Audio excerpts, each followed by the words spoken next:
주 안에서 항상 기뻐하라. 내가 말하노니 기뻐하라. 너희 관용을 모든 사람에게 알게 하라. 주께서 가까우시니라.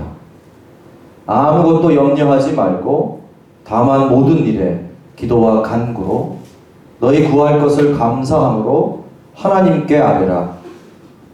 그리하면 모든 지각에 뛰어난 하나님의 평강이 그리스도 예수 안에서 너희 마음과 생각을 지키시리라. 아멘. 2020년 새해가 밝았습니다. 우리가 서로 그랬듯이 만나는 분마다 밝은 인사가 절로 나옵니다. 새해 복 많이 받으십시오. 새해 복 많이 받으십시오. 새해에 인상 쓸 사람은 드뭅니다. 그렇게 인사를 주는데 얼굴 구길 사람이 어디 있겠습니까? 메아리처럼 반가운 축복의 인사가 되돌아옵니다. 먼저 웃어주면 웃음이 돌아오고, 먼저 축복해주면 축복이 돌아옵니다. 세상은 거울처럼 메아리처럼 되돌려줍니다. 그런데 그렇게 인사를 나누고 일상으로 돌아오면 어떠십니까? 일상으로 돌아오면 그렇게 밝게 인사할 때 마음 그대로는 아닙니다. 뭔가 다릅니다. 화면을 보시면 요즘 다 알고 계실 겁니다. 호주에서는 산불 때문에 국가 비상사태가 선포됐고, 엊그제 기사에 보니까 시드니는 역대 최고 기온이랍니다. 48.1도가 시드니 일상의 날씨입니다.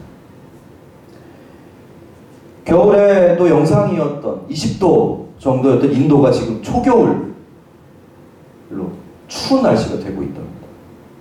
그런가 하면 반대로 모스크바는 이상고온 때문에 눈이 오지 않습니다. 뭔가 뉴스를 보면 지구가 돌아가는 모습이 이상합니다. 추풍령도 예전 같지 않습니다. 제가 이제 11번째 맞는 겨울인데 한 번도 눈을 아직 못 쓸어봤습니다. 편하긴 한데 뭔가 찝찝합니다. 국가 정세를 돌아보면 또 어떻습니까? 어수선하고 답답한 건 계속 쌓여갑니다. 새해 인사를 나누고 복을 빌어도 앞날은 마치 미세먼지처럼 뭔가 까맣게 끼어있는 것만 같습니다. 그렇다면 이런 현실 앞에 하나님은 우리에게 뭐라고 말씀하실까? 예배를 통해 하나님 말씀에 귀를 기울입니다. 성경은 뭐라고 말씀하실까? 가장 먼저 떠오른 말씀이 바로 오늘 본문입니다. 주 안에서 항상 기뻐하십시오. 다시 말합니다. 기뻐하십시오. 여러분의 관용을 모든 사람에게 알리십시오. 주님께서 가까이 오셨습니다. 아무것도 염려하지 말고 모든 일을 오직 기도와 간구로 하고 여러분이 바라는 것을 감사하는 마음으로 하나님께 아뢰십시오. 그리하면 사람의 헤아림을 뛰어넘는 하나님의 평화가 여러분의 마음과 생각을 그리스도 예수 안에서 지켜줄 것입니다. 힘들 때, 불안할 때 떠오르곤 하는 말씀이죠. 아무것도 염려하지 말고 감사함으로 하나님께 아뢰라. 이 말씀이 작년 한 해 전 세계에서 가장 많이 쓰는 성경 어플에서 가장 많이 검색된 말씀이다. 그만큼 인기가 있었죠.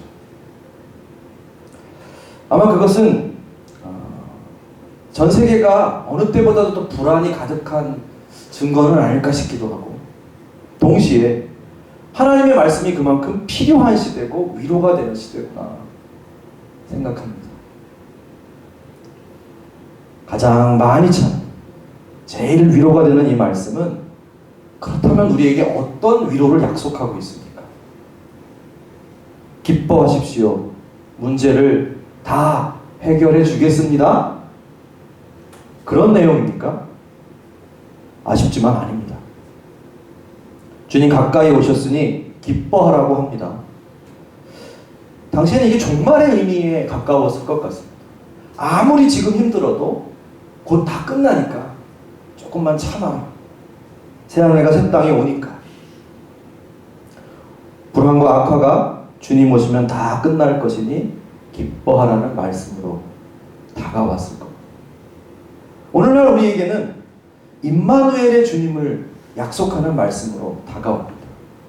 당장 종말이 오진 않지만 주님이 우리와 함께 계시니까 기뻐하라 말씀이죠. 어느 쪽이든 문제 해결은 아닙니다.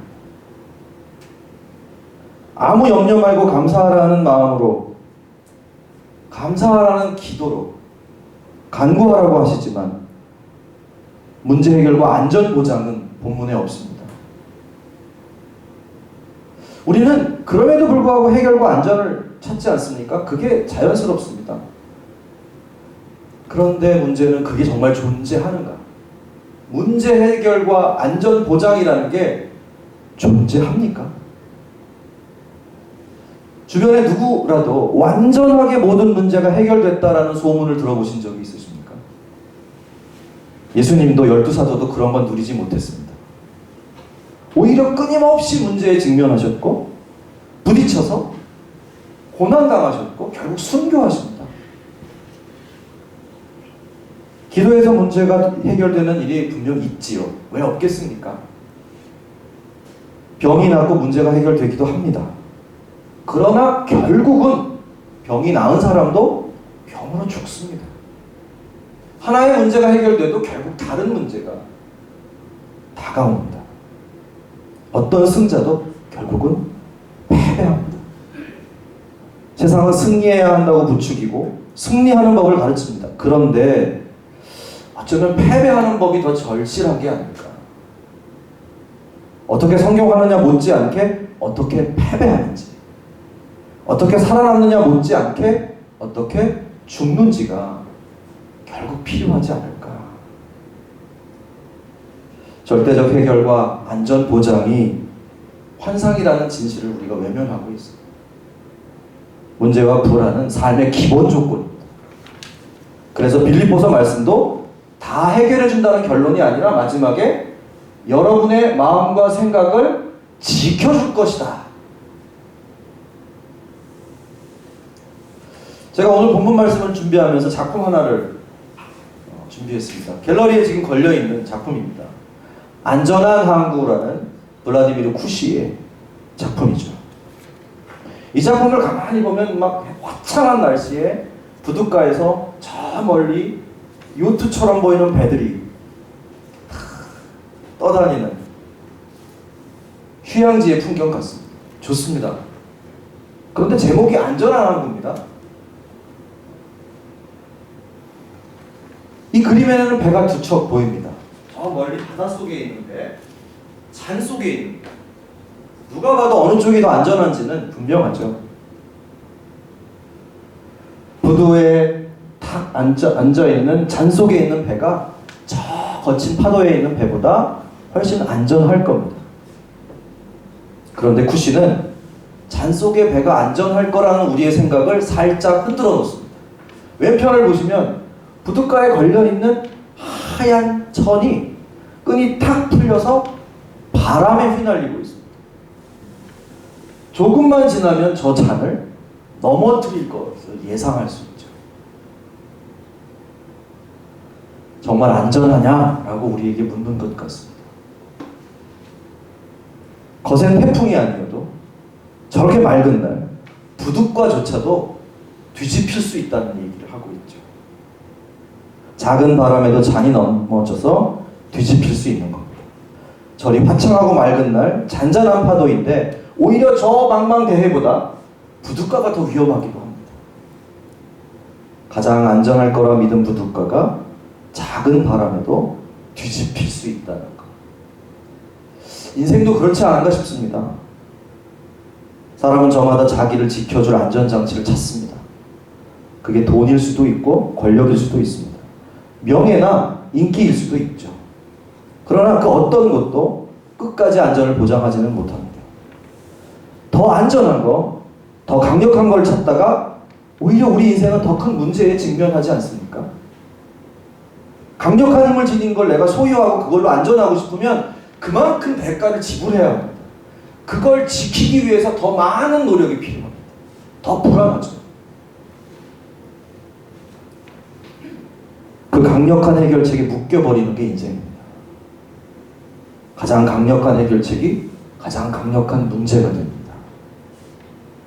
예전에도 한번 예를 드렸지만 가장 강력한 해결책으로 핵무기를 들었던 미국이 그 가장 강력한 해결책으로 반응해오는 북한 때문에 쩔쩔매는 모습이 반증이 아닙니까?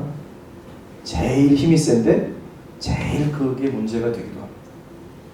돈이든 권력이든 명예나 인기든 그것에 집착하면 더 단단히 묶이고 더 큰 문제에 휘둘리는 게 인생의 역설 아니겠습니까? 세상 그 무엇도 안전을 보장할 수 없다는 진실, 오히려 때로는 더 큰 문제도 될 수 있다는 역설. 그래서 결국 사람들은 하나님을 찾는지도 모르겠습니다. 그런데 목사이지만 한 번 더 묻습니다. 자, 이 잔이 불안해서 하나님이라는 잔에 들어갑니다.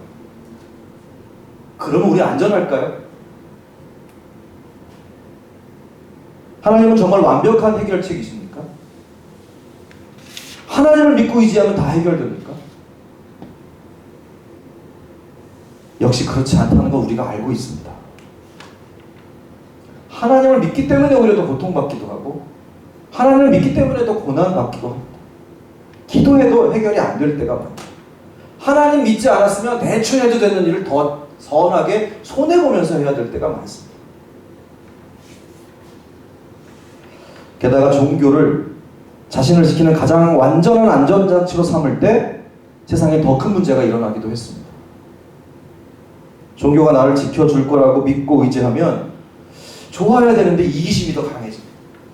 하나님이 나를 완전하게 보호해 줄 거야. 나는 그런 하나님이 있어 라는 사람들이 때로 보면 오히려 더 아집이 강하고 배타적이고 이기적이지 않습니까? 내가 믿고 있는 게 최선의 절대적 진리라고 절대 틀리선 안 된다고 집착합니다. 그러니까 자기 믿음과 다른 믿음, 자기 종교와 다른 종교를 보면 분노하고 파괴하려 하고 배타적이 됩니다. 이게 정답이니까 너는 정답이 되면 안 되는 겁니다. 내가 절대적으로 안전해야 되니까 내 진리가 완벽해야 되니까 넌 틀린 겁니다. 그래서 자기 종교를 받아들이지 않는 존재는 절대 악이 되죠. 지옥으로 보내고 파괴하려는 게 정당하거든요. 기독교의 부끄러운 역사인 십자군 전쟁이 바로 그 대표적인 예입니다. 절대 진리에 대한 집착이 절대 악에 대한 폭력과 독선을 낳았습니다. 흔들리지 않는 확신을 좋은 믿음이라고 봅니다. 의심하지 말라고. 믿으라고 한국교회가 오랫동안 외쳐왔습니다. 그런데 니체는 확신이 진리의 적이라고, 확신이 감옥이라고 얘기했습니다. 니체의 말을 그대로 인용해 봅니다. 이미 오래전에 나는 확신이 거짓말보다 훨씬 더 위험한 진리의 적이 아닐까 하고 숙고한 적이 있다. 확신은 확신에 사로잡힌 인간을 지탱해주는 기둥이다. 그러나 그 때문에 그는 진실한 인간과 진리에 반대하고 그것에 적대하는 자가 된다. 확신이란 감옥이다. 그것은 멀리도 보지 못하고 자기 아래도 보지 못한다. 모든 종류의 확신으로부터의 해방, 자유롭게 볼 수 있는 능력은 강한 힘의 특성이다. 니체는 확신을 붙잡는 사람이 사실은 두려운 사람이라고. 너무 두렵고 불안하니까 확실한 걸 찾습니다. 확실하다고 고집합니다. 그리고 남의 얘기 듣지 않습니다. 이게 흔들리면 무서우니까. 근데 정말 강한 사람은 확신에 의지하지 않습니다. 불안해도 문제가 해결되지 않는다 해도 부딪혀 나가는 사람이 진짜 강한 사람이라고 니체는 얘기하는 거죠. 기독교의 신앙이 확신을 너무 강조하면 어쩌면 나 잘 살겠다고, 나 안전하겠다는 집착을 북돋우는 게 아닙니까? 그래서 니체가 기독교를 인간의 퇴행으로 봅니다. 유아기적 퇴행이어서 불안하니까 하나님이라는 걸 만들어서 그거 확실하다고 고집하고 그것만 의지하고 저 세상만 바라보는 게 기독교의 문제다. 제가 언제 한번 니체에 대한 이야기를 함께 나누겠지만 그게 정말 그런 걸까? 빌립보서에서 바울이 전해주는 신앙과 기도는 이런 확신이 아닙니다. 불안해서 믿는 확신이 아닙니다. 자기를 안전하게 지켜줄 하나님을 확신하고 그것만 붙잡고 살자는 게 바울의 이야기가 아닙니다. 빌립보서는 사도 바울이 억울하게 옥살이하는 중에 쓴 편지입니다. 사도 바울의 사역은 안전한 삶과는 거리가 멀었습니다. 하나님을 믿고 이웃을 사랑하는 이유 때문에 죽을 거리를 수없이 넘깁니다. 고린도후서 12장 10절에서 바울은 이렇게 고백합니다. 그러므로 나는 그리스도를 위하여 병약함과 모욕과 궁핍과 박해와 곤란을 겪는 것을 기뻐합니다. 내가 약할 때에 오히려 내가 강하기 때문입니다. 고린도후서 11장 24절에서 27절을 보면 얼마나 많은 핍박과 고난을 당했는지 단적으로 드러납니다. 화면에 보시면 유대 사람들에게 마흔에서 하나를 뺀 매를 맞은 것이 5번이요. 이게 무슨 말이냐면 유대인은 회당에서 사람을 징벌할 때 마흔에서 하나를 뺀 정도까지 때릴 수 있습니다. 40대 때리면 안 됩니다. 그 율법입니다. 그래서 39대까지 때릴 수 있다는 게 있는데 그걸 5번이나 맞았다는 거예요. 채찍으로 맞은 것이 3번이요. 이거 로마의 형벌입니다.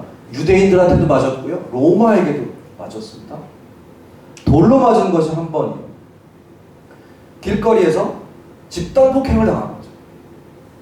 파선을 당한 것이 3번이고 밤낮 꼬박 하루를 망망한 바다를 떠돌아다녔고 자주 여행하는 동안에는 강물의 위험과 강도의 위험과 동족의 위험과 이방 사람의 위험과 도시의 위험과 광야의 위험과 바다의 위험과 거짓 형제의 위험을 당하였습니다. 수고와 고역에 시달리고 여러 번 밤을 지새우고 줄이고 목마르고 여러 번 굶고 추위에 떨고 헐벗었습니다. 지금 기뻐하라고 아무것도 염려하지 말라고 말하는 바울의 빌립보서에서 하고 있는 그 현실도 마찬가지입니다. 지금 감옥에 있습니다. 언제 어떻게 죽을지 모릅니다. 근데 기뻐하라고. 아무것도 염려하지 마. 니체가 말하듯이 그렇게 나 안전하겠다고 남 죽이고 나 안전하겠다고 믿지도 않은 하나님 의지에 살아가는 그런 삶이 아닙니다. 오히려 더 고통받고 고난받고 힘겨움을 돌파하면서 언제 죽을지도 모르는 삶을 끌어안는 신앙입니다. 그러면서도 기뻐하라고 말할 수 있는지, 그러면서도 아무것도 염려할 게 없다고 고백하는 신앙입니다. 하나님을 믿어서 안락하고 안전한 삶이 아니었습니다. 오히려 하나님을 믿어서 더 핍박받고 고통당했습니다. 그 모든 고난을 나열한 끝에 결국 바울이 고백하는 염려가 하나 있습니다. 바울도 염려하는 게 있긴 있었습니다. 고린도 후서 11장 28절 그 밖의 것은 제쳐놓고서라도 모든 교회를 염려하는 염려가 날마다 내 마음을 누르고 있습니다. 바울은 저 핍박과 고통 속에서도 감옥에 갇혀도 아무것도 염려하지 않고 기뻐하는데 염려가 딱 하나 있는데 그 교회 걱정입니다. 지금 교회가 바울을 걱정해야 되는 상황인데 바울이 교회를 걱정하고 있습니다. 그것 때문에 너무 힘들다고. 교회가 신앙이 흔들릴까 봐.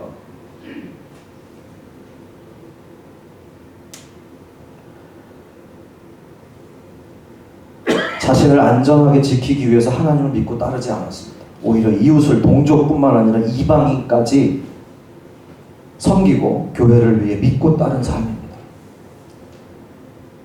감옥에서 빌립보 교회에 보낸 편지인 오늘 본문은 바울이 걸어온 여정 속에서 그 의미가 더 깊어집니다. 이 모든 배경을 염두에 두고 다시 한번 이 본문을 읽어보십니다. 자, 감옥에서 그 수많은 고초를 겪었던 한 남자가 이렇게 얘기하는 겁니다. 주 안에서 항상 기뻐하십시오. 다시 말합니다. 기뻐하십시오. 여러분의 관용을 모든 사람에게 보여주십시오. 주님께서 가까이 오셨습니다. 아무것도 염려하지 말고 모든 일을 오직 기도와 간구로 하고 여러분이 바라는 것을 감사하는 마음으로 하나님께 아뢰십시오. 그리하면 사람의 헤아림을 뛰어넘는 하나님의 평화가 여러분의 마음과 생각을 그리스도 안에서 지켜주실 겁니다. 이게 그냥 안락하고 편안하게 기도 가운데 모든 문제를 해결한 한 남자의 얘기가 아니기 때문에 더 깊은 울림이 있습니다.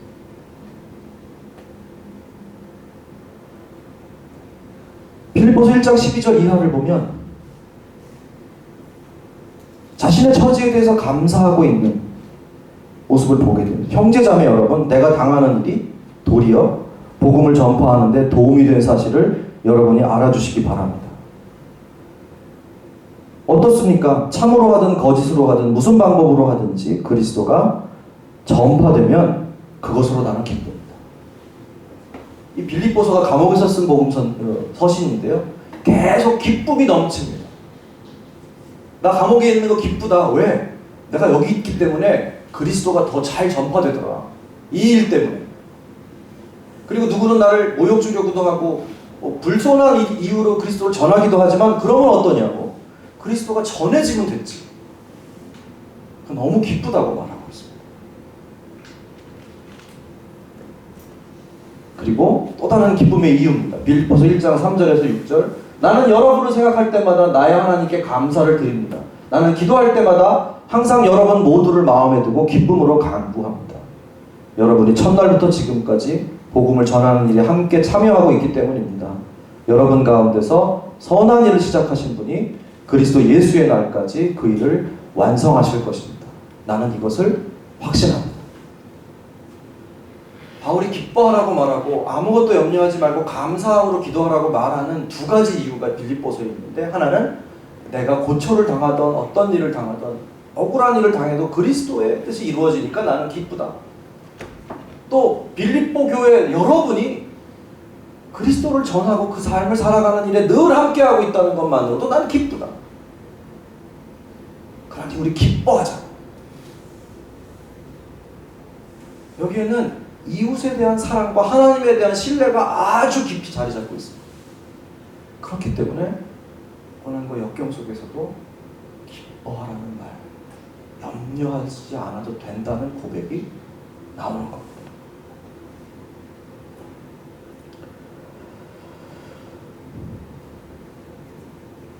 바울은 얘기합니다. 내가 간절히 바라는 게 뭔지. 1장 20절에서 21절에 보면 나는 어떤 일이나 부끄러워하지 않고 전과 같이 지금도 온전히 담대하여 살든지 죽든지 나의 몸으로 말미암아 그리스도께서 존귀하게 되시는 것을 바란다. 나에게는 사는 것이 그리스도이시니 죽는 것도 유익하다. 그렇습니다. 사도 바울은 하나님에 대한 신뢰와 이웃에 대한 사랑으로 가득합니다. 그래서 감옥에서도 기뻐하며 감사할 수 있습니다. 자기 삶이 안전한지 불안한지는 하나님과 이웃 앞에서 주된 관심이 아닙니다. 자기가 안전하기 위해 하나님을 안전한 항구 삼지 않습니다. 오히려 하나님과 이웃을 위해 파도가 넘실대는 망망대해를 여행하고 있습니다. 그래서 무엇도 염려하지 말고 오직 기도와 간구로 감사하는 마음으로 하나님께 아뢰을 수 있습니다. 바울은 이 찻잔이 아니라 망망대해를 향해 나아가고 있습니다. 안전이 보장되기 때문이 아니라 하나님을 믿고 이웃을 사랑하기 때문에, 감사함으로 기도하는 중에 하나님의 평화가 사도 바울의 중심을 지켜주고 또 지켜주셨기 때문이 아니겠습니까? 말씀의 제목을 새해 나침판으로 정했습니다. 우리 사도 바울 같이 할 자신은 없습니다.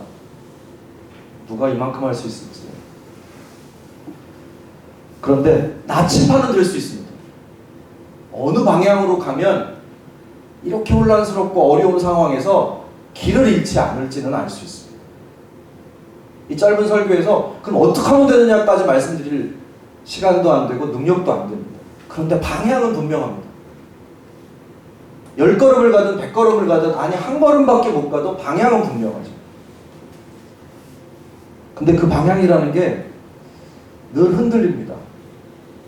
정확한 나침판이 흔들리죠. 멈춰있다고 좋은 게 아닙니다. 나침판이 멈춰있으면 고장난 거 아닙니까? 살아있는 삶도 살아있는 사랑도 흔들립니다. 하지만 방향은 맞죠. 사도 바울은 고난과 역경의 현실 속에서 기쁨과 감사와 사랑의 방향을 잃지 않았습니다. 그것은 궁극적인 소원이 무엇인지 분명히 알고 하나님을 신뢰했기 때문입니다. 안전한 항구에서 자신의 안위만 지키려 하지 않았기 때문입니다. 오히려 거친 파도 속에서 하나님을 믿고 사랑을 향해 나아갔기 때문입니다. 2020년 새해 분명 파도는 멈추지 않을 겁니다. 제가 예언을 하겠습니다. 예언 잘하는 목사 성도가 많이 모이던데 저도 오늘 예언을 하나 절대 틀리지 않는 예언을 하겠습니다. 2020년도 잘 되는 일 많지 않을 겁니다. 파도가 끊임없이 올 겁니다.